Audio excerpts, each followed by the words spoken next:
Welcome to Secret Story. Sophie had been disappointed not to have had a little fun with Brian earlier, but she had loved the house. She waited impatiently for Mike to get home. She was glad the Wilsons trusted her with the keys and could not wait to impress Mike with the house. Sophie's mum dropped the twins back home shortly before Mike arrived. Sophie had already changed back into jeans. "Do you want to go and see the house? We can take the twins, too. I have the keys." Sophie was surprised at how excited she sounded. Mike complained about the traffic and a headache, and they agreed to go in the morning. Saturday was bright and sunny, and Mike agreed to drive them all as long as they were back for the big game on TV that afternoon. Mike could not help but get excited about the house and moving.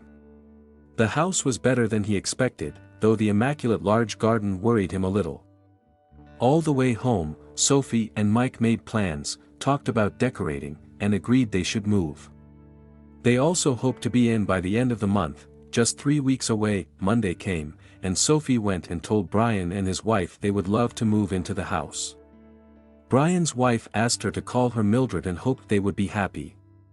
Brian said they could move whenever they wanted to, and Sophie said they hoped to do it by the end of the month. Mildred bustled around, serving tea and delicious homemade cakes. Afterwards, Brian offered to drive Sophie home.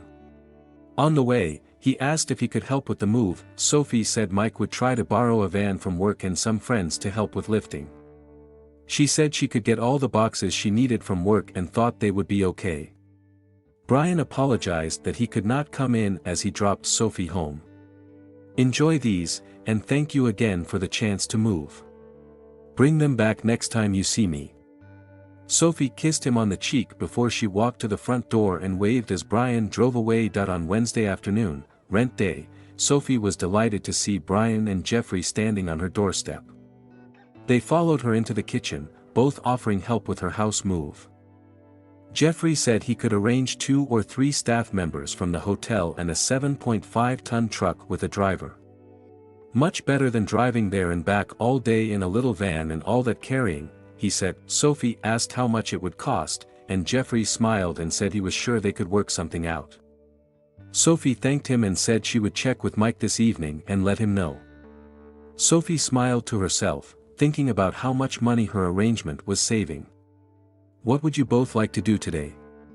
We have all afternoon, and I am feeling very indebted to you both." Brian put his hand in his pocket. "Thank you for these," he said, handing them to Sophie. Sophie knew what she wanted to do, as she had been fantasizing about both men her at the same time. "What about another of your stories from university or something sexy and naughty that you have never told Mike?" Brian said. Jeffrey nodded in agreement, and they both pulled a kitchen chair out and sat facing Sophie.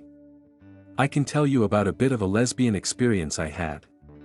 In my second year, I was in a flat shared with 2 other girls. One was a Chinese girl whose wealthy parents were funding her. She was quite studious, and her father forbade her from having any boys in the flat. She did not need to share as her parents paid the whole cost, but she wanted some company. The other girl was also quite studious and very quiet. One weekend, her mum and sister came to visit and stayed over. They borrowed my room, and I went in with Chen in a king-sized bed. I woke up in the night needing the loo to find Chen not quite spooning me, but with one hand on my boob. I got up and went to the bathroom, and when I got back in bed, I laid awake thinking about it.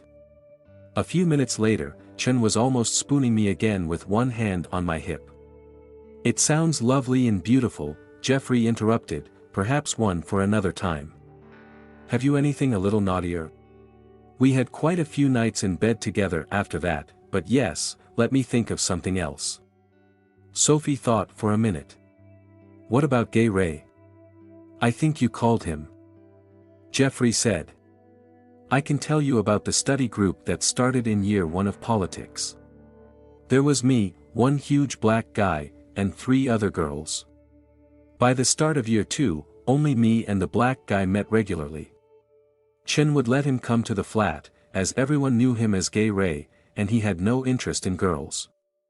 One study evening, I was suffering from a cramp in my feet, so Ray offered me a foot massage. I got some essential oil from the bathroom.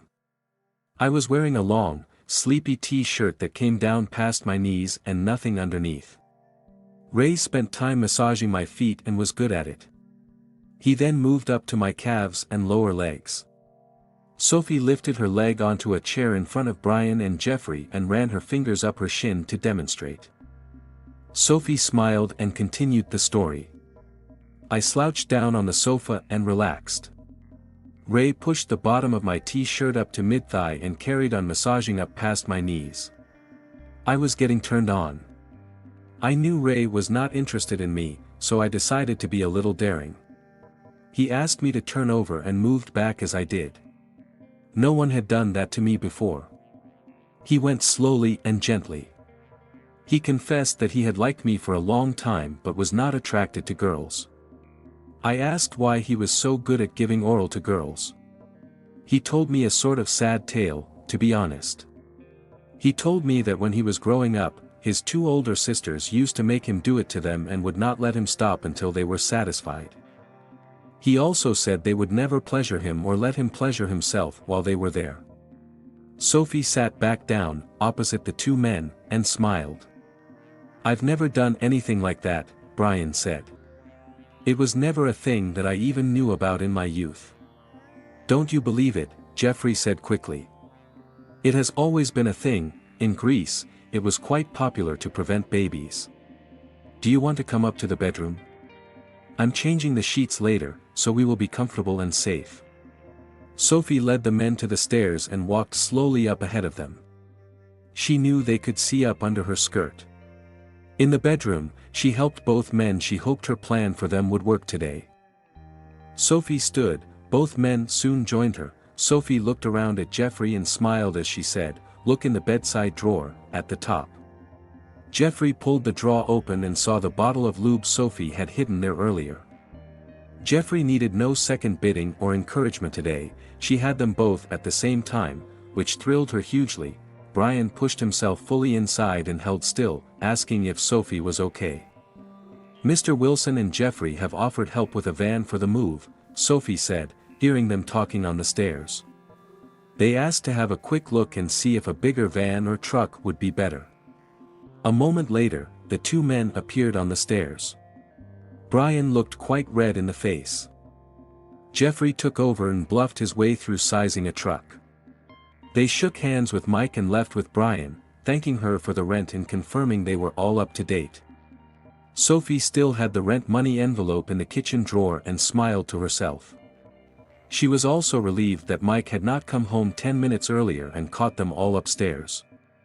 "It's kind of Jeffrey to offer to help. I can't get the work van for another couple of weeks, and the move weekend is the playoffs, and no one wants to commit to helping for the day.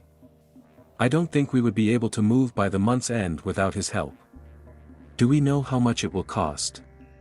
Sophie said he had offered that if they could just cover the cost of fuel and the wages of the men for the time they were there. That would be good. Sophie said he didn't think it would even be a couple of $100. Mike went off to change and called down to ask what the mark on the mattress was. Sophie called back up, saying that she had spilled a half cup of coffee while bundling up the washing and had tried to mop it. She told him to leave it to dry, and she would deal with it later. Sophie's heart was banging in her chest, and she could feel her face blushing at the close call.